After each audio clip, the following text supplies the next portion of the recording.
You'd think after years of parenting, divorce, co-parenting, and coffee-fueled deadlines, I'd have seen it all. But no. Life has this way of sneaking up behind you, flipping your world upside down just when you start thinking the chaos might actually give you a break. That day, it began like any other Tuesday. My desk was a war zone of open folders, sticky notes, and 3 half-finished drafts I'd sworn I'd get to the night before. My coffee, still warm, sat perched on a stack of trade contract proposals I was reviewing for the firm. The hum of the AC above me and the gentle clack of my pen against paper created a rhythm I was used to. Comfortable in, even.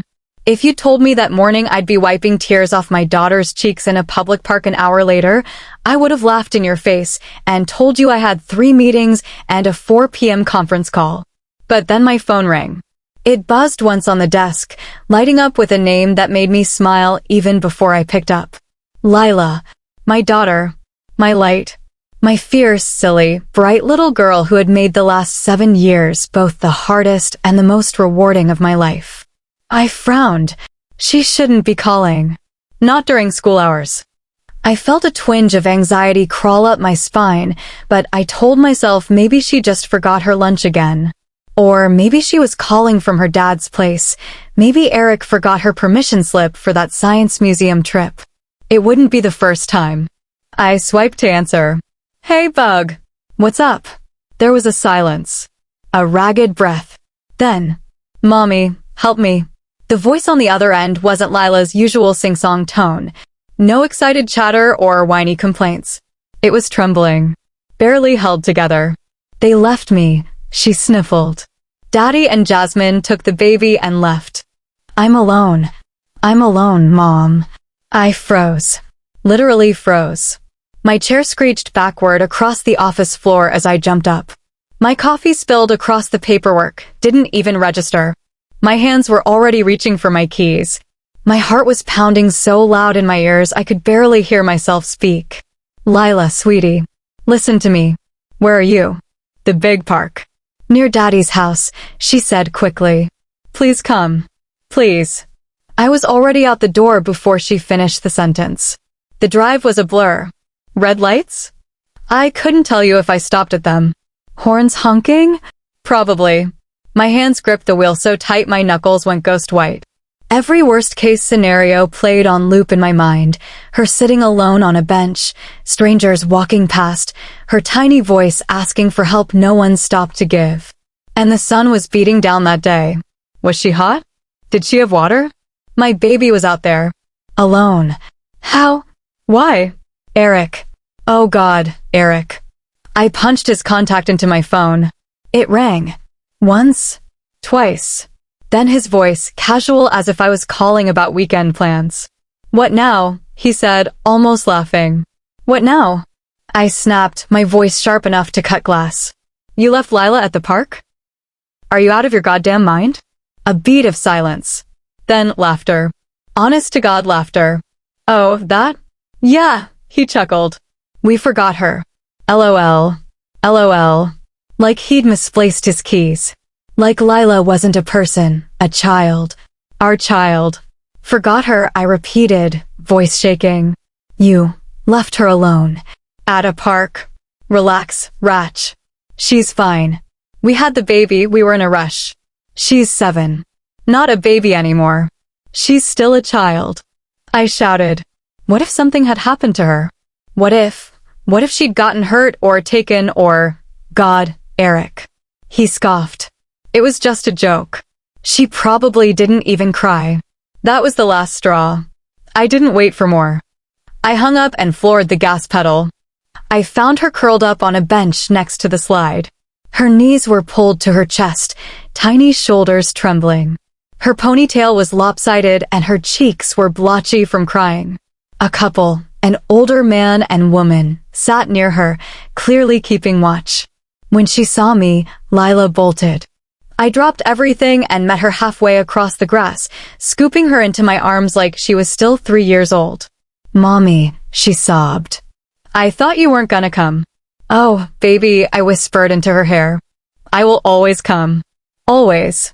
Her little body clung to me like a life raft. I pressed kisses to her temple, whispered promises into her ear. She was shaking like a leaf. The older woman approached gently. "We were just about to call the police," she said. "She told us you were coming." "Thank you," I said, eyes welling. "Thank you so much." The man nodded, clearly disturbed. "We have grandkids." We couldn't leave her alone. I hugged them both before ushering Lila to the car. I buckled her in myself, fingers still trembling. Back behind the wheel, I glanced at her through the rearview mirror. Her small face was pressed against the window, watching the park fade behind us. "Sweetheart," I said gently, "can you tell me what happened?" She hesitated. Then, from her backpack, she pulled out her tablet. "I recorded it," she whispered. They were laughing. I thought maybe you'd believe me if I had proof. I blinked, stunned, then reached back and took the tablet from her. "Lila," I whispered. "You are so smart." She didn't respond, just hugged her knees again. I pressed play. Eric's voice, Jasmine's voice, planning, laughing, saying it would be hilarious to leave her behind while she was in the restroom.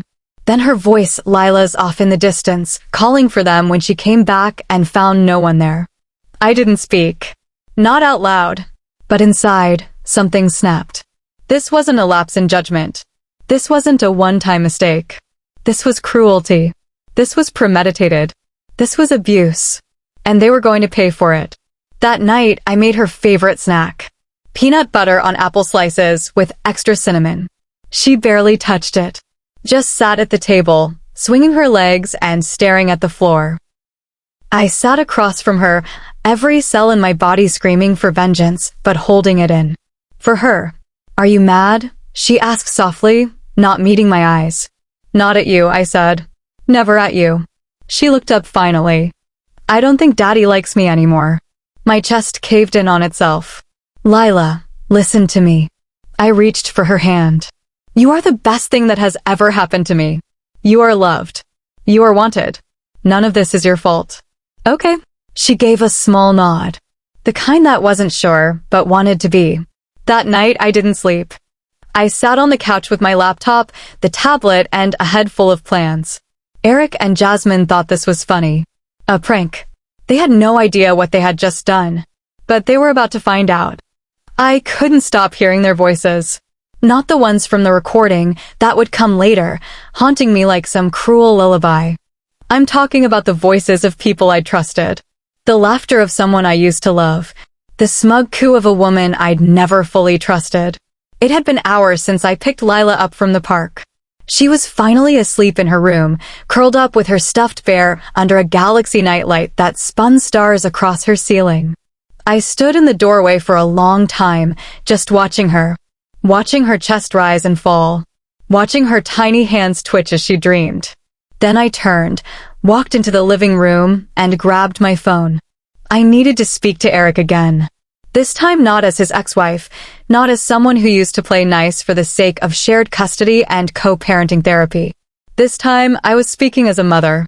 A furious, protective, don't you dare mess with my kid mother. He answered on the third ring. "Rachel," he said, that familiar bored drawl like I was interrupting his poker night. "What now?"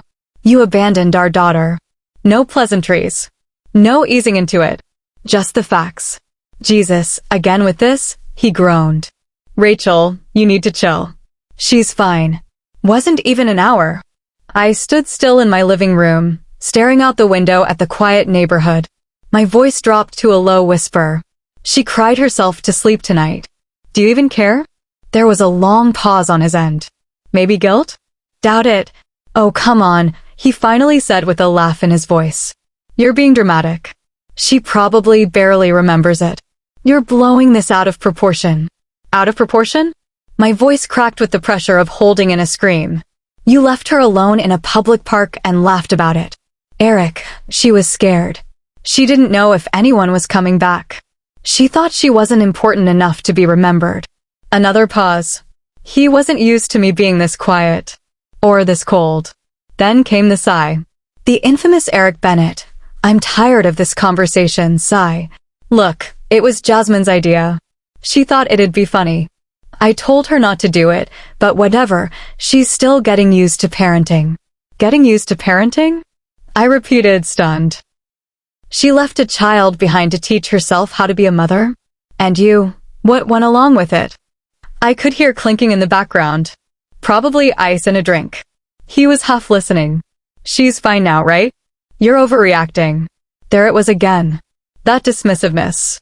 That aloof, devil-may-care tone he'd always used when things got serious, when he didn't want to take responsibility. I'm not overreacting, I said slowly. I'm reacting to child abandonment. Which, by the way, is illegal. Oh, come on. Don't throw legal terms at me now. His laugh was shallow, defensive. I'm not throwing anything, I snapped. I'm stating facts. You didn't forget her, Eric. You left her. You planned it.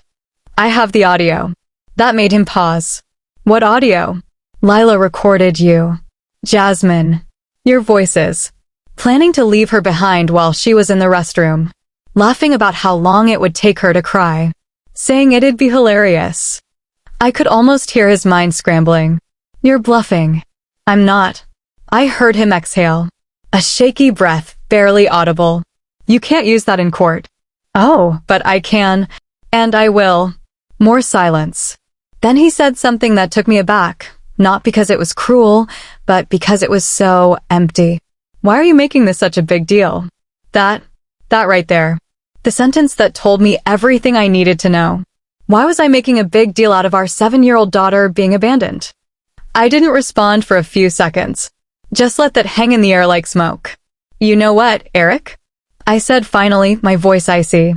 You don't deserve her. What the hell does that mean?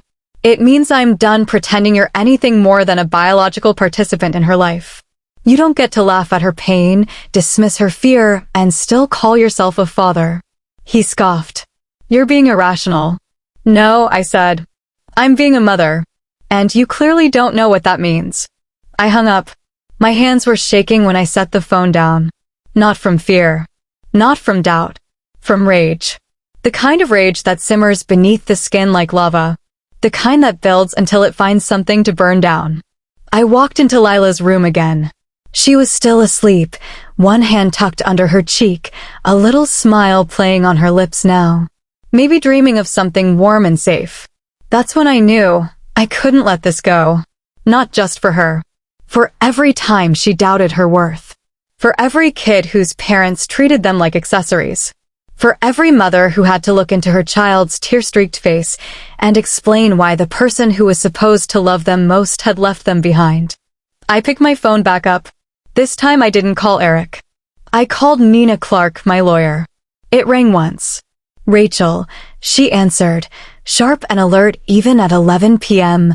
What's going on? I need to file for emergency custody, I said. She was quiet for a beat. What happened? So I told her. Everything. From the call to the recording. From Eric's laughter to Lila's tears. When I finished, there was a long silence. Then she said, Jesus Christ. Yeah. I'll start drafting the paperwork tonight, she said. But Rachel, this is going to be a war. He's not going to go quietly. I don't care, I said. Lila's not going back. Not to them. Not ever. You're sure you're ready for that? I looked toward the closed door of Lila's bedroom. I've never been more sure of anything in my life. You know, people say motherhood changes you. That it softens you. Makes you more patient. More forgiving. Maybe for some, that's true. But for me, motherhood didn't soften me. It sharpened me. It gave me fangs. Claws. A purpose sharper than any courtroom argument or office deadline. So when Eric laughed about leaving our daughter behind, he didn't just trigger my anger. He awakened the part of me that fights. And this? This was a fight I was going to win. I've always believed there are two kinds of people in the world, those who react with chaos when they're hurt and those who react with clarity. That night, after Lila had fallen asleep, after I'd heard her soft breathing settle into something steady and safe, I sat in my kitchen with a glass of water I couldn't bring myself to drink. My phone lay face down on the table beside her iPad. And in that moment, I made a decision. No yelling. No throwing things. No dramatic scenes. Just action. Methodical. Measured. Relentless. Because that's the thing no one tells you about righteous fury. It sharpens your senses. It makes you meticulous. Focused. The recording was only 2 minutes long, but I must have listened to it at least 10 times. Not because I didn't believe what I'd heard. I did. God, did I? But because I needed to memorize every second of it. Every voice, every laugh, every cruel, dismissive line. Lila had been in the restroom when it happened. She'd left her backpack on the blanket where they were picnicking. Apparently, she'd accidentally hit record when she stuffed the tablet inside, and then walked away, trusting her father would still be there when she returned. Instead, the audio caught everything. Eric's voice first. Let's just pack up while she's in the bathroom. Then Jasmine's breathy giggle. Oh my God, seriously? That would be hilarious. I bet she panics, Eric chuckled. She deserves it. She's been clingy all day, Jasmine said. Honestly, it's good for her to learn independence. Then, a voice I hadn't expected, Jasmine's mother. I recognized it from one of the few birthday parties I'd had to share space with them at. Eric, you're terrible, she said, but not in a reprimanding tone. She laughed as she said it. Then the sound of a car door closing. Then silence. Then Lila's voice returning, confused. Small. Daddy? A pause. Daddy? And then the shift, realization. Her tiny voice cracking. Daddy. The shuffle of her sneakers on the pavement. A sniffle. The sound of her sitting back down. She was waiting. Waiting for someone to realize they'd made a mistake. Except it wasn't a mistake. It was cruelty with laughter layered on top. By the 5th replay, my hands were cold. Not from fear. From restraint. My rage sat coiled in my gut like a snake, quiet and still, waiting for the moment to strike. But I wasn't going to waste this fury on shouting matches. Not this time. This time, I had proof. At 8:03 the next morning, I walked into Nina Clark's law office with a fire in my chest and an iPad in my bag. Nina greeted me in flats and a sharp navy pantsuit, sipping her morning coffee like she'd already read 10 pages of legal briefs and made 2 judges cry before breakfast. Rachel, she said, giving me that familiar once-over she always did before jumping into lawyer mode. You look like you haven't slept. I haven't. Good, she said, walking me to her office. Let's use that. I handed her the iPad and didn't speak. Just hit play. She listened in silence. No raised eyebrows. No sympathetic gasps. Just her eyes narrowing, her pen tapping lightly against her notebook. By the end, her jaw was clenched so tight I thought the pen might snap in her grip. When the recording ended, the silence was heavier than before. Well, she finally said, placing the iPad gently on her desk. I've seen a lot of cases, Rachel. But that's a special kind of stupid. I want full custody, I said. You'll get it, she replied without hesitation. But we're doing this smart. Emergency petition first, based on emotional distress, premeditated neglect, and the clear lack of remorse in the recording. I nodded, muscles stiff. And I want supervised visitation only, if any at all. Nina was already writing. We'll file both. I'll attach the audio. And I'm going to need a written statement from Lila's school counselor if you can get it. She's seen her before. I'll call them today. Good. We'll also need documentation from a child psychologist, someone who can assess Lila after the incident. I know someone discreet, licensed, and thorough. Nina was in motion now, rapid-fire legal planning like a symphony. I barely had to speak. She knew. She'd seen enough of these cases to know how they played out and how to win. And witnesses, she asked. Anyone who saw her at the park? There was an older couple who stayed with her. Walter and Elaine Dawson. I thanked them, but I don't know how to reach them. I can find them, she said simply, already opening a browser tab.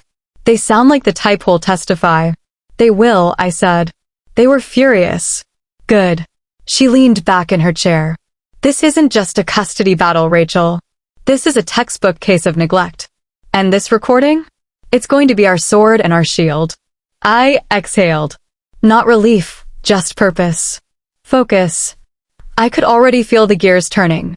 After leaving Nina's office, I headed straight to Lila's school. The counselor, Miss Holloway, met me with wide eyes and a tight expression the moment I explained the situation. She told me a little, Miss Holloway said quietly. Said she was left alone but didn't want to talk about it. She didn't want to be a burden, I murmured. She's not, the counselor said fiercely. And I'll put that in writing.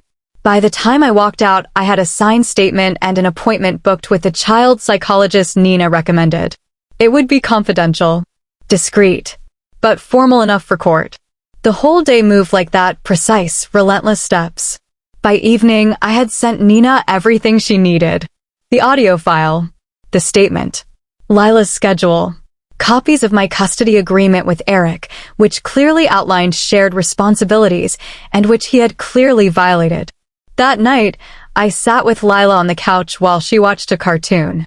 She leaned against my arm, her head tucked under my chin. "You okay, bug?"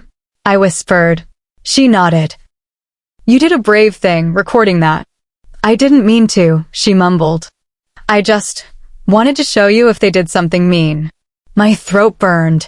"Lila," I said, turning to face her, "you were smart. And brave. And I'm so proud of you." She smiled a little, her head resting against me. "Am I gonna have to go back to Daddy's house?" I didn't lie. Not to her. "I'm doing everything I can to make sure you don't." "Okay," she whispered, then closed her eyes. I watched her fall asleep there on the couch, safe in my arms. The recording sat on the coffee table, silent now. But its weight was undeniable. It wasn't just proof. It was a weapon. And I was going to use it. Because when someone hurts your child, you don't raise your voice. You raise the stakes. Absolutely. Here is part 4, taking action, continuing in Rachel Morgan's immersive, emotionally charged narrative voice. This section focuses on her stepping into battle mode, with legal filings, emotional preparation, and a calm, calculated confrontation on the horizon. All of it builds from what's already occurred, but it stands entirely on its own.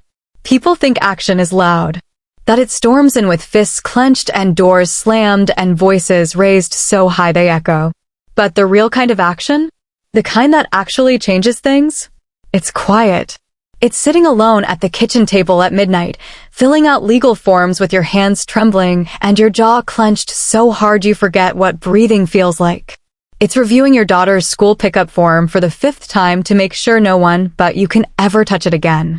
It's preparing for war with your hair in a messy bun and your heart tied in knots. That's the kind of action I was taking. The morning after meeting with Nina, I got Lila ready for school like it was just another Tuesday. She sat at the counter munching on a banana while I braided her hair. I forced my smile to look casual, my voice to sound breezy. It was a performance I had perfected over the years. She didn't need to know I'd been up all night drafting an affidavit. She didn't need to feel the full weight of what I was preparing to do. "Can you pack my moon notebook today?" she asked, swinging her legs. "We're writing a story about a space explorer." I smiled, genuinely this time. "Of course. But tell me something first. Does the space explorer have a cool helmet, or are they the type who flies without one because they're extra brave?" She giggled. "She wears a sparkly helmet. And has purple hair. Then we better pack the glitter pen too." As she finished breakfast, I triple-checked her backpack. I wasn't just making sure her math homework was inside. I was checking for anything, any small gap that could be used against me. Any oversight that could be twisted by Eric's lawyers into a narrative that I wasn't the better parent. That's what custody battles do. They turn loving mothers into chess players. Every piece, every move has consequences. I drove her to school and watched her skip through the front gate with her usual bounce. Then I drove straight to the courthouse. The filing room was cold and impersonal, with the kind of fluorescent lighting that makes everyone look tired. Nina met me there, already holding the emergency custody petition. "You ready for this?" she asked, handing me a pen. I didn't even hesitate. I signed at the bottom with a slow, steady motion. The clerk behind the glass window took the paperwork, stamped it, and then looked at me with a glance that lingered a little too long. "Good luck, Ms. Morgan," she said. I nodded once. "I don't need luck. I have proof." By noon, the judge had reviewed the petition and fast-tracked a hearing date for the following week. That was rare, Nina told me. But with the audio recording attached and the school counselor's statement submitted, we had the kind of leverage most parents in my shoes never got. We walked out of the courthouse and down the stone steps. The sun was harsh overhead, but it felt good, real, grounding. Nina pulled her sunglasses down and said, "Next step, let him know." "I want to tell him myself," I said. She glanced over at me. "Are you sure?" I didn't even blink. "I need to see his face when I tell him he doesn't get to hide behind laughter anymore." Nina paused, then nodded. "All right, but don't go in there alone. You need control, not confrontation." She was right. But I wasn't going there to fight. I was going there to show him what a mother with nothing left to lose looks like. That evening, I texted Eric, "We need to talk. Face to face. Tonight." He responded in seconds. Finally, "Sure. Come by the house." When I pulled into his driveway, it took everything in me not to turn the car around. But I wasn't here for me. I was here for Lila. He opened the door with that half-smile he always wore when he thought he still had the upper hand. "Rachel," he said, like I was a guest at a dinner party he didn't want to attend, but would tolerate anyway. I didn't return the smile. "Where's Jasmine?" "Out." "It's just me," he replied, stepping aside. "Good." I walked into the house and immediately noted the differences. The baby swing in the corner. The new family photos on the wall. Lila wasn't in a single one of them. Eric leaned against the kitchen counter, arms folded. "So, what's the damage? You've been on some kind of crusade the last few days." I dropped the paperwork onto the island in front of him. "Emergency custody petition. Hearings next week." He stared at the folder, then looked up at me with a smirk. "You're serious?" "Deadly. You really think a judge is going to take my kid away over a joke?" I didn't respond. I just reached into my purse, pulled out a printed transcript of the recording, and laid it next to the petition. He glanced at it. And then, slowly, the smirk faltered. "You're really going through with this," he said, almost stunned. "She cried herself to sleep, Eric. She asked if you even liked her. She asked if she mattered." His jaw tightened. "You're twisting this." "No," I said, voice steel. "You twisted it the moment you decided humiliating our daughter was funny. You chose this. Now you live with it."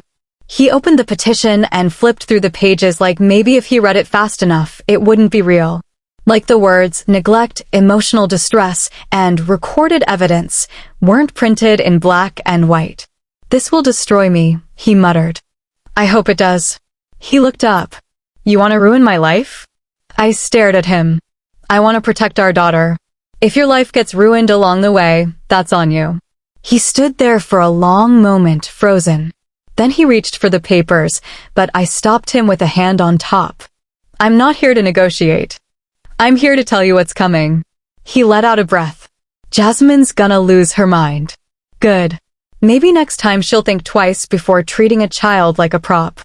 "I didn't mean for her to get hurt," he said, a flash of something almost sincere in his voice. "But she did get hurt. And you laughed." Silence. I turned to go. As I reached the door, he said, "You'll regret this." I paused. "No," I said softly. "You will." And then I walked out. That night, I tucked Lila into bed, just like I always did. She was tired, her eyes heavy, but she still looked up at me and said, "Mom." "Yeah, baby." She hesitated. "You're not mad at me, right?" My heart clenched. "No," I whispered. "I'm mad for you." She nodded slowly, as if she understood in a way only children can. "Okay." I sat by her side until her breathing steadied. Until the house fell into that special kind of silence reserved for homes where children are finally safe. Eric thought this was a joke. He had no idea that I'd just made my first move. And I don't bluff. I used to think confrontation looked like fists on tables and voices that shattered windows. But now I know it looks like a woman calmly setting an iPad on her coffee table, knowing it holds the power to dismantle a lie. It sounds like laughter being played back in a room where no one is laughing anymore. It feels like silence so thick you could bottle it and label it regret. I didn't dress up that day. I didn't do my hair. I didn't put on a face of war. I didn't need to. The truth doesn't need makeup. It just needs room to speak. Eric texted that morning. Coming by at 3. Jasmine and my parents are with me. We want to clear the air. Clear the air. Like this was a foggy misunderstanding. Like they'd accidentally knocked over a wine glass at Thanksgiving dinner and were hoping I wouldn't notice the red stain on the carpet. I texted back one word. Fine. Then I sat in my living room, Lila's iPad already queued up on the coffee table, my fingers interlaced, my eyes steady. The doorbell rang at exactly 3 p.m. Of course it did. Punctuality is easy when you're not weighed down by guilt. I opened the door and stepped aside. Eric entered first. Jasmine followed, a pair of oversized sunglasses perched on her head like a crown. Behind them came Eric's parents, Margaret and Robert Bennett, who had always carried themselves like they were royalty, and I was some unfortunate peasant who'd somehow tricked their son into fatherhood. They all walked in like this was a brunch invitation. I closed the door and gestured toward the couch. Eric flopped down like he owned the place. Jasmine perched carefully beside him, her expensive handbag clutched to her lap like a shield. Margaret and Robert sat stiffly on the other couch. No one made eye contact. Let's get this over with, Eric said. I sat across from them, elbows resting on my knees, hands steepled. Calm. Cold. Controlled. This isn't a negotiation, I said. It's a warning. Eric scoffed. You've made that clear with the custody petition. You mean the one I filed after your daughter sobbed in my arms because you abandoned her in a park? Jasmine rolled her eyes. We already said it was a misunderstanding. No, I replied, pulling Lila's iPad from the table and setting it gently in front of them. You didn't. You laughed. You dismissed it. You called it a joke. Robert shifted. It was per judgment, Rachel. But surely you're not taking this to court over one mistake. A mistake is forgetting to pack a lunch. Leaving a 7-year-old in a public park while you drive away? That's not a mistake. That's neglect. Watch this, I added and pressed play. Their voices filled the room. Jasmine's giggle. Eric's low chuckle. The casual cruelty. The sound of them packing up while Lila was in the bathroom. The phrase, it'll be hilarious. The older woman's voice, Jasmine's mother, laughing in approval. And then Lila's return. Daddy? Daddy. A sniffle. A crack in her voice. I didn't watch the screen. I watched them. Eric's smirk dissolved first. Jasmine's face turned ghostly pale. Margaret stiffened, her mouth pressed into a thin, horrified line. Robert simply stared down at his hands. When the audio ended, no one spoke. The silence was thick. Tangible. Jasmine was the first to break it. You recorded us? No, I said. Lila did. Accidentally. Because she's more observant than the 4 of you combined. You had no right to record, she started. I had every right, I snapped. She was alone. Afraid. And now I have proof of exactly why. Eric stood up, like movement might help him regain control. Okay, let's all calm down. I stood, too. Do not tell me to calm down. You left my daughter behind like she was an afterthought. Then you laughed about it. Margaret finally spoke, her voice carefully measured. Rachel, you have to understand. Children are resilient. This kind of overreaction could do more harm than good. Are you listening to yourself? I asked. You think her being abandoned is fine, but me protecting her is harmful? Robert cleared his throat. Maybe we should all take a breath. No, I cut in. I'm done taking breaths. I'm done taking hits. I'm done pretending any of you are fit to be around my child. Eric threw up his hands. So what? You're going to erase me from her life. You erased yourself the second you left her crying on a bench while you and your girlfriend sped away. She's fine. Jasmine snapped. She was never in danger. You didn't know that. I exploded. You left a child in a park and hoped for the best. That's not parenting. That's recklessness. Jasmine stood, too now, her voice rising. You're doing this to punish us because Eric moved on. And there it was. The real truth. I tilted my head, narrowed my eyes. You think this is about you? About your little baby and your Instagram perfect life? I couldn't care less who Eric's sleeping next to. This is about Lila. And the fact that the people she's supposed to trust the most laughed while she cried. "You're being dramatic," Margaret muttered. "No. I'm being a mother," I replied. "Something your son has clearly forgotten how to be a father to." Eric pointed a finger at me. "You won't get away with this. Judges don't take custody from fathers over one bad day." I smiled. Then I picked up the paper folder from the table and dropped it in front of him. The emergency custody petition. The audio transcript. The school counselor's written statement. The psychologist's assessment plan. "You're not fighting me," I said. "You're fighting your own voice." Eric looked at the papers, then at me. His bravado was gone. What was left was panic. "What do you want?" he asked quietly. "I want Lila safe. And that means she doesn't set foot in your house again. Not while Jasmine lives there. Not while you're this careless. Not while you treat her like she's disposable." Robert stood slowly. "We should go." I didn't stop them. Margaret glared at me on her way out, as if I had somehow betrayed the sacred bond of family by not staying silent. And Jasmine, her face was stone. Eric lingered at the door. "You're going to regret this." I looked him dead in the eye. "No, Eric. You will." After they left, I sat back on the couch, body still buzzing. Not from adrenaline. Not from rage. From certainty. I had confronted the storm and didn't flinch. Lila was safe upstairs, completely unaware that downstairs her mother had just rewritten the rules of her protection. This wasn't revenge. This was justice. And justice had only just begun. Absolutely. Here's part 6, public exposure, continuing in Rachel Morgan's grounded, fiercely protective voice. This chapter focuses on her decision to take the recording public and the unraveling of Eric and Jasmine's carefully curated image as the truth explodes across social media. There's a moment, right before you click post, where your finger hovers just an inch above the screen and the weight of your entire life teeters in that space. It's not fear that makes you hesitate. It's not even doubt. It's the awareness that after this, there's no going back. That the moment your truth becomes everyone's truth, the people you expose will burn. And so will the bridges. But I wasn't afraid of burning bridges. I was afraid of what would happen if I didn't. Nina was the one who suggested it. "You've got the recording. The transcript. The custody petition is already filed. He can't spin this in court, but he will try to spin it outside of it." We both know Eric cares more about public image than personal growth. I nodded slowly. "You think we should go public?" "I think you have a weapon they can't defend against: empathy. Public opinion moves faster than the legal system. And sometimes it's just as powerful."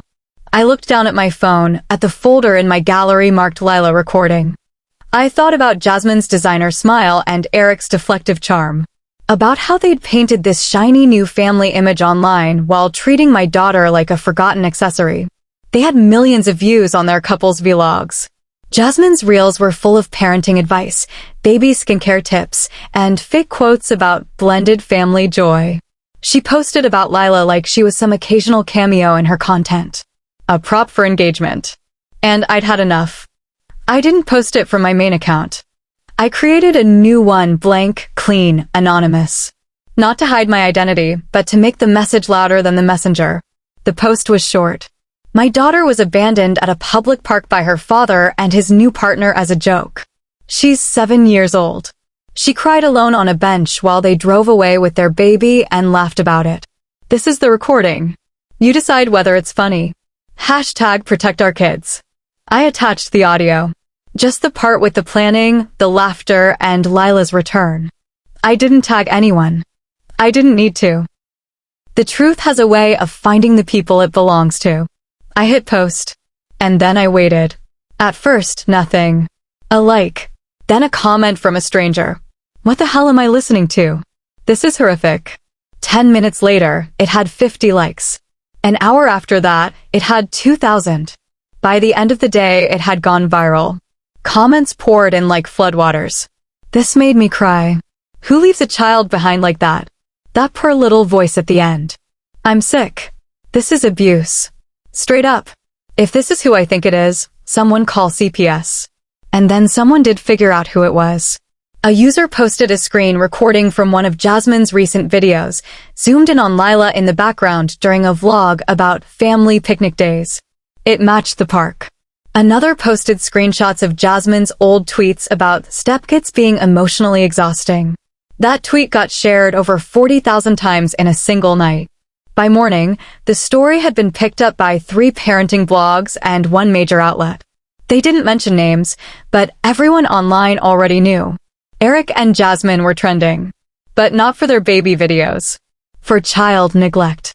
They both stayed quiet at first. Then Jasmine posted a now deleted Instagram story. People are so quick to judge without context.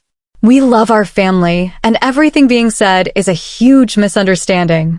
Please respect our privacy during this time. The comments section didn't go well. A misunderstanding is forgetting a birthday, not abandoning a kid. You laughed. There's audio. Girl, just log off. A few hours later, Eric posted on his business account a professional, PR-sanitized statement. Recent events have deeply affected our family. We are working privately to resolve the situation. We ask the public to withhold judgment until all facts are known. I read it, sipped my tea, and clicked share with 1 comment. Here's a fact. My daughter was left alone in a park. Here's another. She recorded it. You can listen for yourself. I attached the recording again. By the time I picked Lila up from school, the post had crossed 5 million views. Mommy? She asked from the back seat. Did you post the video? I glanced at her in the rearview mirror. Her face was curious, not scared. I did, I said softly. Are people mad? Yes, I said. But not at you. At what happened to you? She nodded, looking out the window. Okay. It wasn't approval. It wasn't disapproval. It was understanding, in the quiet way only children can deliver. She went back to humming her Space Explorer theme song. That night, Nina called. You lit a fire, she said. Did I go too far? No, she said. You went exactly far enough. But be ready. They're going to push back. And they did. The next day, I got a cease and desist letter from Jasmine's lawyer, claiming defamation and emotional distress. Nina sent a single reply. Your client is featured in a recorded incident of premeditated child neglect. Feel free to proceed with litigation. Discovery will be illuminating. We never heard from them again. But we did hear from Eric's biggest business partner, a corporate parenting brand he'd just landed a lucrative contract with. They released a statement within 24 hours of the audio circulating. We were deeply disturbed by the behavior exhibited in the recent viral recording. Effective immediately, we are terminating our partnership with Eric Bennett and his team. We stand with families and children, and we believe in accountability. Eric's business tanked overnight. Sponsorships dropped. Clients disappeared. Even his father's consulting firm, where he still freelanced on the side, released a subtle public distancing announcement. And me? I went grocery shopping. I picked up Lila from school. I made pasta with too much Parmesan. I read her The Paper Bag Princess and watched her giggle when the dragon got outsmarted. Because life went on. Peacefully. And they? They had to sit in the wreckage they built for themselves. A few days later, I got a call. Unknown number. I picked up. Rachel. It was Eric. I didn't speak. I know you're enjoying this, he said. I let the silence drag. I lost everything, he muttered. Do you even care? Do you care that Lila almost lost her trust in both of us? I asked. He didn't answer. She doesn't ask about you anymore, Eric. And that should break your heart. I made one mistake. No, I said.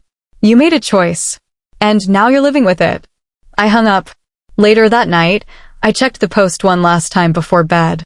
6.2 million views. Hundreds of thousands of comments. But the one that stuck with me was this. I was abandoned once, too. I remember the feeling. Thank you for standing up for her. Thank you for reminding the world what parenting really means. I stared at that for a long time.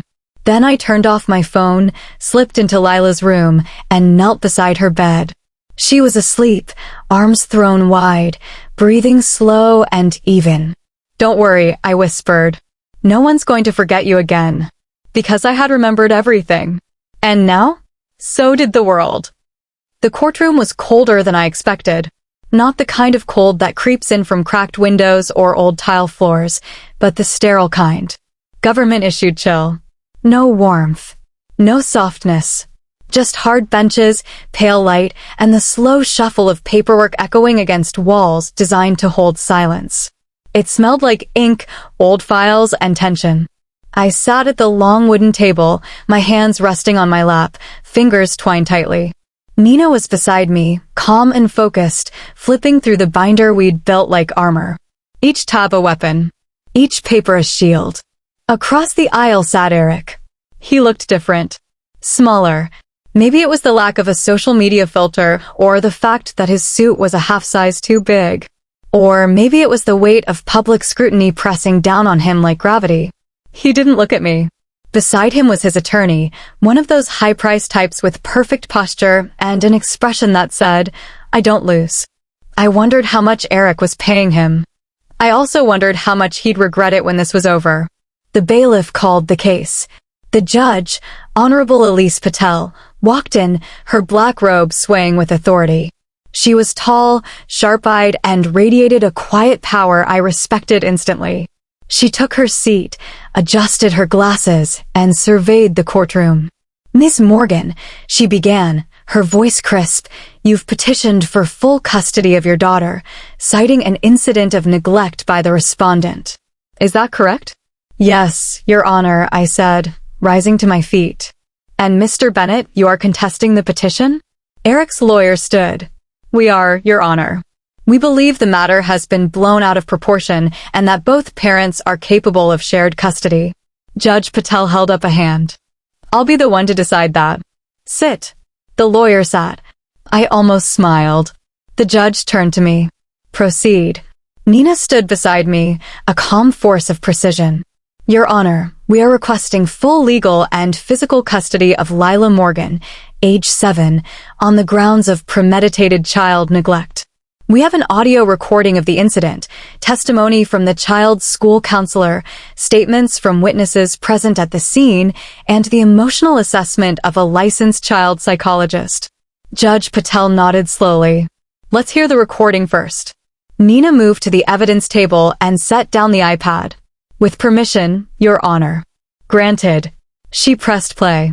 The courtroom filled with the sound of Eric's voice. "Let's just pack up while she's in the bathroom." Jasmine's voice followed, high and amused. "Oh my God, seriously? That would be hilarious." Laughter. "I bet she panics. She's been clingy all day." And then the sound of footsteps. A car door. Silence. Lila's small, confused voice calling for her father. "Daddy? Daddy." The clip ended. The room was dead silent. Judge Patel's face was unreadable. She leaned forward slowly. "That was your voice, Mr. Bennett?" Eric stood reluctantly. "Yes, but..." "Yes or no?" "Yes." "And you found this humorous?" He faltered. "It wasn't meant to be harmful. It was a joke." The judge blinked. "A joke?" His lawyer jumped in. "Your Honor, we argue that while ill-advised, the incident was not intended to harm the child. Mr. Bennett regrets the lapse in judgment and has already suffered significant personal consequences. There is no pattern of abuse." "Personal consequences?" Judge Patel repeated, unimpressed. "Are we weighing the fallout of social media backlash over the safety of a child now?" The lawyer shifted uncomfortably. "Of course not, Your Honor." Nina stood again. "If I may, Your Honor, we're not here to debate intentions. We're here to assess impact." A 7-year-old girl was left alone in a public park. She feared she'd been forgotten. She feared no one was coming back. That is the reality. We have a statement from Lila's school counselor detailing her emotional distress. A licensed psychologist confirmed signs of abandonment anxiety and panic-related sleep disturbances in the days following the incident. She handed the judge a manila folder. "Furthermore, we have signed testimony from the elderly couple who found Lila alone. They were preparing to call the police before Ms. Morgan arrived." The judge flipped through the file in silence. Her eyes scanned the text, her mouth tight. Then she looked up. "Mr. Bennett," she said. What steps have you taken since the incident to ensure your daughter's safety? Eric hesitated. I spoke to her. I apologized. You apologized? The judge echoed. Yes, and my partner and I, agreed we wouldn't do something like that again. You needed an agreement not to abandon a child? Judge Patel asked, voice sharp. Eric's mouth opened, then closed. No answer. The judge leaned back in her chair. This court takes child welfare very seriously, Mr. Bennett. This is not a prank. This is not an accident. This is a breach of basic parental duty. She turned to me. Ms. Morgan, do you believe Mr. Bennett is a danger to your daughter? I took a breath. My voice was calm, but full of everything I'd held in for weeks. I believe he made a choice, not a mistake. And I believe Lila deserves to feel safe every moment of her childhood. Not to wonder if she's loved. Not to be afraid that the people she trusts will leave her behind. The judge looked between us. Then she spoke, and every word landed like a stone dropped in still water. This court finds sufficient evidence of neglect and emotional harm. Effective immediately, full legal and physical custody of Lila Morgan is granted to Rachel Morgan. My knees almost buckled. Judge Patel wasn't done. Mr. Bennett, you will have no visitation rights at this time. You may reapply for supervised visitation after completing a court-ordered parenting course and undergoing a psychological evaluation. Until then, all contact is to be ceased. Eric's lawyer stood in protest. Your Honor. Sit down, she snapped. And then, as quickly as it began, the gavel fell. One sharp crack. Done.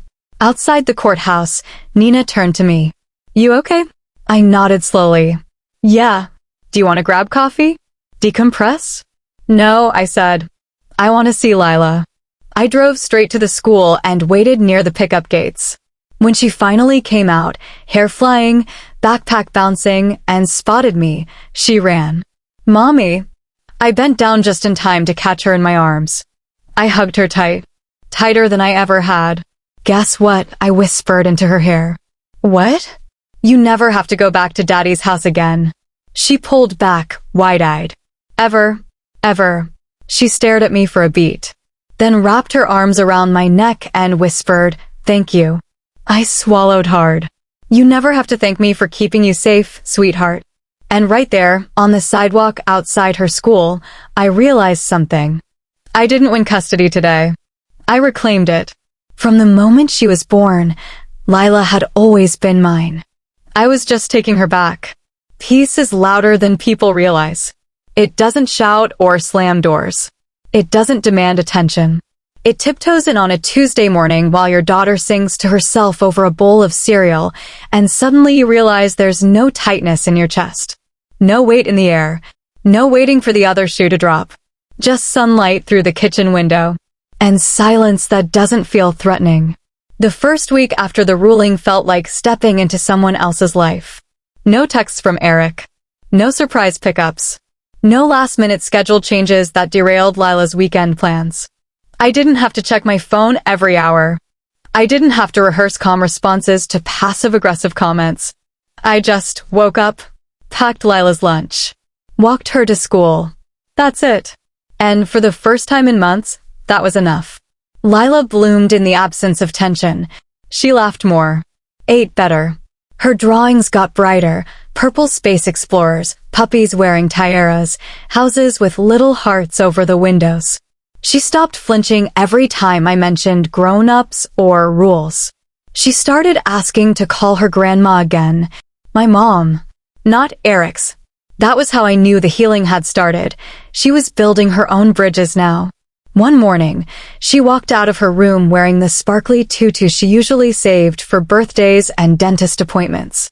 Can I wear this to school today? She asked, spinning. Why not? I smiled. She blinked.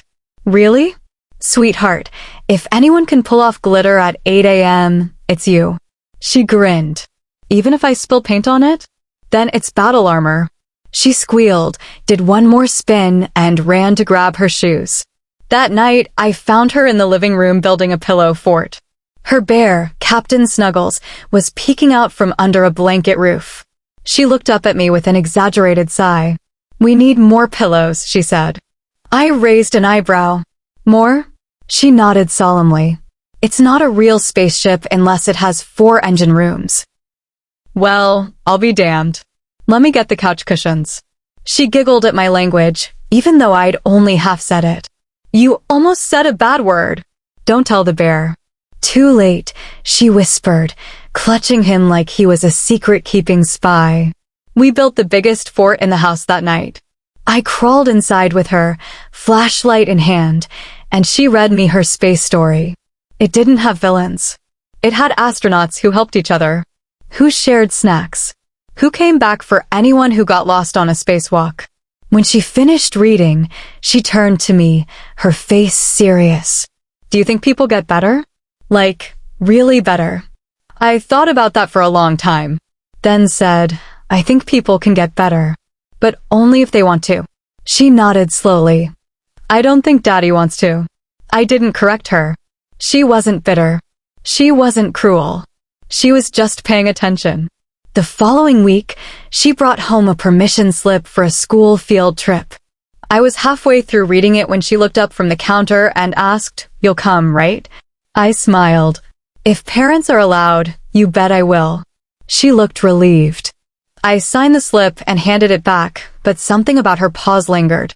Hey, I said, gently, were you worried I might not? She hesitated, then shrugged. Sometimes I think people say they'll come back, and then they don't. It hit me like a blow to the stomach, because she wasn't talking about me. She was talking about them. Eric, Jasmine, the people who made a joke of her fear. I walked around the counter and crouched in front of her. I will always come back, Lila. Always. Even when I'm old and can't walk very well, I'll still be there in a spaceship if I have to. She laughed. A glittery spaceship? The glitteriest. She leaned in and hugged me tight. Okay, Mommy. I believe you. Evenings became our sanctuary. We cooked simple dinners, grilled cheese, veggie pasta, little pancake stacks for no reason other than it was Thursday. We watched old animated movies. We read books where the princess saves herself and the dragon is just lonely. Lila started journaling, her counselor's suggestion, and she decorated it with galaxy stickers. Sometimes she would leave it open on the table, intentionally, accidentally, showing me her pages. Today I felt safe. Mom makes things okay. I don't worry at night anymore. One entry simply said, I like being important. I sat with that one for a long time. The thing about starting a new life is that you don't realize how badly the old one was bruising you until the bruises stop forming. You don't notice the silence until the noise is gone. It wasn't perfect. Nothing ever is. But it was ours now. No court orders hanging over my head. No weekend visits looming. Just me and my daughter. Learning how to breathe again. About 3 weeks after the court hearing, I got a text from an unknown number. It was Eric. I've been thinking a lot. I'd like to talk. Just me and you. No lawyers. I stared at it for a long time. Not because I was tempted. I wasn't. But because for the first time I didn't feel anything. Not anger. Not panic. Not fear. Just indifference. I didn't respond. He didn't follow up. Maybe he finally understood that he wasn't the center of the story anymore. One rainy Saturday, Lila and I stayed in our pajamas all day. We painted our nails. Mine looked like a toddler had done them because, technically, one had. She gave me one pink hand and one blue. That way, she said, you'll remember you're brave and calm. Why pink for brave? Because it's bright. And blue for calm? She nodded. Because it's sky. I kissed her forehead. Then I'll wear these forever. She giggled. You'll have to explain it at work. Maybe I'll just say I got them done at a spaceship salon. She paused. That's genius. Life didn't fix itself overnight. Lila still had moments where her eyes got wide when I was 5 minutes late picking her up. She still asked questions like, will you always like me? And, what if I do something bad, will you leave? But the questions were getting further apart, and my answers were always the same. I will always love you. And I will never leave. One night, she curled up beside me on the couch, sleepy after a long day. Mom? Yeah, baby. She looked up at me with those big, serious eyes. Do you think someday I'll be a good mom too? My throat tightened. I brushed hair from her forehead. I think you'll be the kind of mom who never lets her kids forget how loved they are. She blinked slowly. Like you. I smiled. Exactly like me. She nodded once, then drifted off to sleep, right there in my arms. In a home where she didn't need to flinch or shrink or wonder. In a new life that belonged to both of us. I'd almost forgotten how fast peace can evaporate. It had been 32 days since the court ruling. 32 days since I'd stood in a courtroom and watched my ex implode under the weight of his own decisions. Since then, it had been quiet. Blissfully, eerily quiet. No calls. No texts. No letters. Just silence. The kind of silence you don't trust right away. The kind you hold in your hands gently, like a glass ornament you're afraid might shatter. But eventually, I started to believe in it. Lila had begun sleeping through the night again. Her drawings were still bright, now with little hearts orbiting her space explorers. We'd found a rhythm. A beautiful, simple rhythm. Until he showed up at her school. I was halfway through a budget meeting at work when my phone buzzed. It was a number I recognized, the front office of Lila's elementary school. I excused myself immediately, stepping into the hallway with that instinctive dread that all parents carry in their bones. This is Rachel Morgan, I said. Ms. Morgan, the voice on the other end was calm but tense. This is Principal Jeffers. Everything's fine. Lila is fine, but her father came to the school today. My blood went cold. He what? He arrived unannounced and asked to speak to her. When we informed him that he had no visitation rights, he became argumentative. Our staff called security and escorted him off the premises. My heart was pounding. Did he see her? No. She was in class the entire time. She doesn't know anything happened. But we felt you should be informed. I closed my eyes and exhaled through my teeth. Thank you for calling. I'll handle it. I hung up and stared at the wall of my office like it might give me answers. He wasn't supposed to be anywhere near her. Not without supervision. Not without a court order. Not without permission. And yet, there he was. Showing up. Testing the lines. Seeing how far he could push. Eric didn't want reconciliation. He wanted control. And I was about to remind him, in no uncertain terms, that he had none. By the time I arrived at the school, I'd already called Nina. This is what we expected, she said as I pulled into the parking lot. I'm drafting the paperwork for a restraining order now. Emergency motion. You'll need to sign it today. Done, I said. And Rachel, she added, voice sharp. Be careful. When people like Eric realize they've lost power, they get reckless. I already knew that. I just didn't expect this so soon. Principal Jeffers met me in the office. He was calm, professional, but I saw the tightness around his mouth. He didn't get past the front desk, he said. But he did insist that the order didn't apply to school property. That's not true. I know, he said. But people like him don't care about technicalities when they're angry. I've already spoken to the superintendent. We'll be adding a flag to Lila's file. Only you, your mother, and the authorized counselor are permitted to check her out or speak with her. Thank you, I said, my voice softer than I felt. Ms. Morgan, he added, we see a lot of custody cases come through here. But the way your daughter lights up when she talks about you. He paused. She feels safe. Whatever you're doing, it's working. I swallowed the lump in my throat and nodded. Good, I whispered. Because I'm not letting anything take that from her again.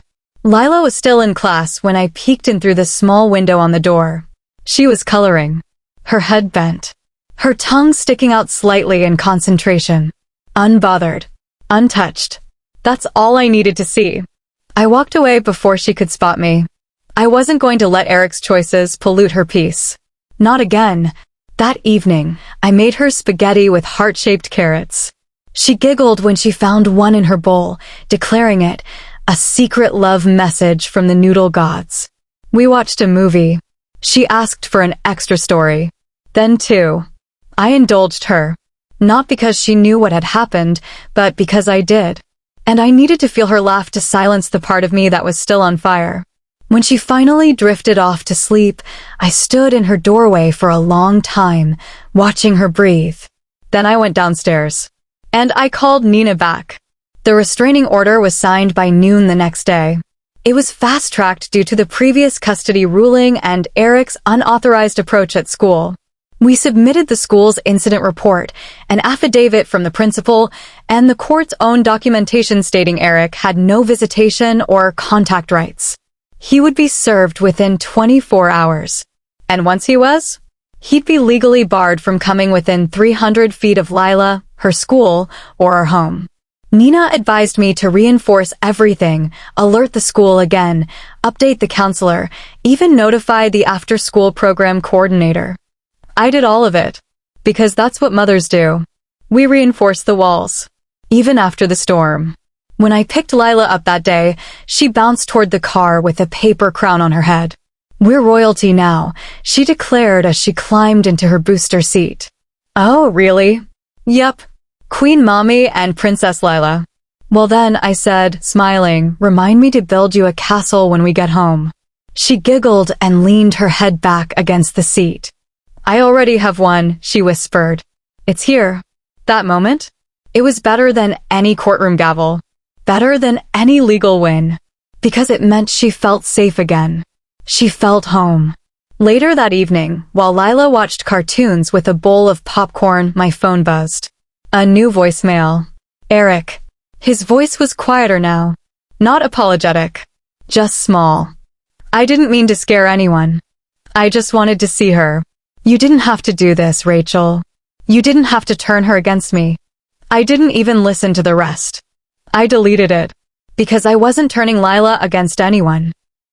I was standing between her and someone who'd already walked away. Before I went to bed that night, I sat down with a pen and wrote something in my journal, something I hadn't put into words until now.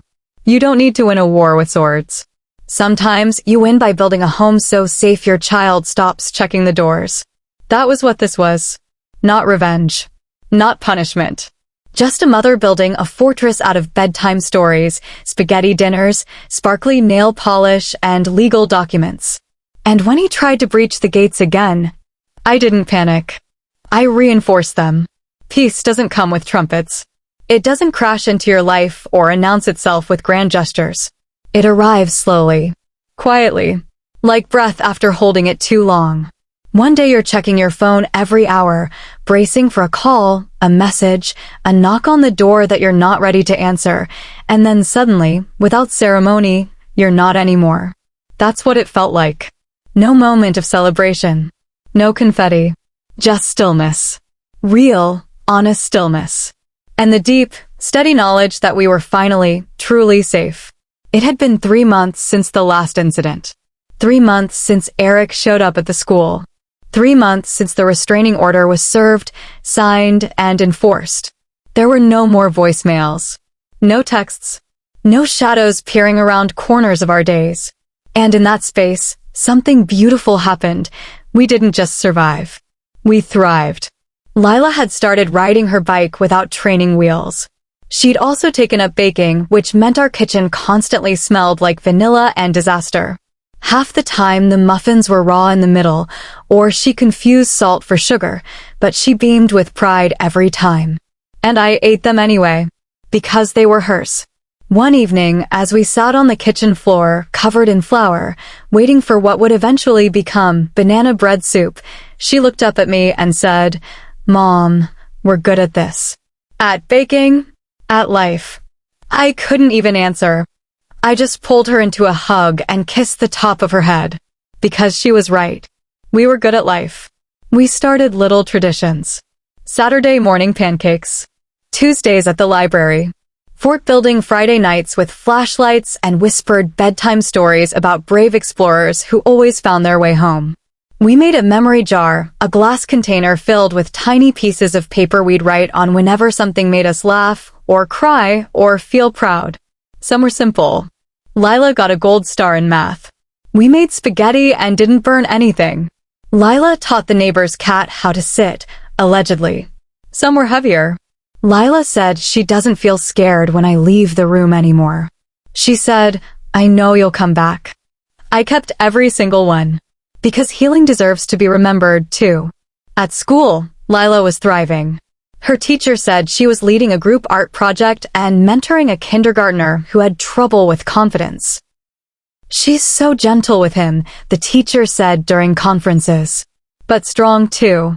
She tells him, you don't have to be loud to be brave. That's when I knew she wasn't just healing. She was growing stronger because of what she survived. And I wasn't raising a broken child. I was raising a warrior in a tiara. We still had hard days. Like when she asked if she could send her dad a drawing. Not because she missed him, because she didn't want him to feel forgotten. That's who Lila is. All heart. All grace. I asked her gently, why do you want to? She shrugged. I don't know. Maybe if he sees how happy I am, he won't try to make me sad anymore. I didn't have the words for that. I just nodded and hugged her. That night, after she fell asleep, I sat alone with that drawing in my lap, stars and hearts, and a stick figure labeled Lila, future astronaut. I didn't mail it. I put it in a box. Not to hide it. To keep it. To remember that she could be kind even to the people who failed her, and I would be strong enough to carry the rest. Sometime in mid-May, I got a letter in the mail. Not from Eric. From the court. A notice. Eric had completed his parenting course. His lawyer had filed a request for supervised visitation. The words felt like ice down my spine. I sat on the porch for a long time with the unopened envelope still in my hand. Because I knew this moment would come. The question was never if it was when. People like Eric don't disappear. They linger. Even after the fall. I called Nina that afternoon. She didn't sound surprised. Just steady. We knew this would happen eventually, she said. I know, I replied, but it still feels like someone trying to walk back into a house after burning it down? Exactly. She exhaled. You have options. You don't have to agree to anything. And even if the court considers it, it will be under strict supervision. He'll be evaluated. Watched. Monitored. Nothing will happen without your say. I paused. I just don't want her to feel unsafe again. Then you won't let it happen. And neither will I. That night, after Lila was asleep, I walked into her room and sat on the edge of her bed. She was curled up in a pile of blankets, Captain Snuggles tucked under one arm. I whispered, you're safe. She didn't wake up, but she smiled in her sleep, and I knew my answer. 2 days later, I filed a formal objection to Eric's request. Not because I wanted to punish him, but because he hadn't earned his way back. Parenting wasn't a switch you flipped on after attending a seminar. It was a choice you made every day. And he hadn't shown up when it mattered. Now, she was thriving. And I wasn't about to let someone who laughed at her pain re-enter her life just because he'd finally figured out how consequences work. He hadn't asked how she was doing. He hadn't written to her, or reached out to her counselor, or sent a single letter of apology. He wanted a fresh start. But you don't get that without atonement. The court scheduled a hearing. And I was ready. Again. But something strange happened. Eric withdrew his request. No explanation. No letter. No contact. Just silence. The official notice came in a crisp white envelope. No visitation to be pursued at this time. I stared at the paper for a long time. Then folded it neatly and put it at the bottom of the memory box. Right beneath Lila's astronaut drawing. That weekend, we went to the park. The same one. The big one near Daddy's house, as she used to call it. Only this time, she didn't look over her shoulder. She ran toward the jungle gym with her hair streaming behind her like sunlight. She waved at a group of kids and shouted, "Race you to the top." And I sat on a bench in the sun, coffee in hand, watching her climb. Free, unafraid, untethered.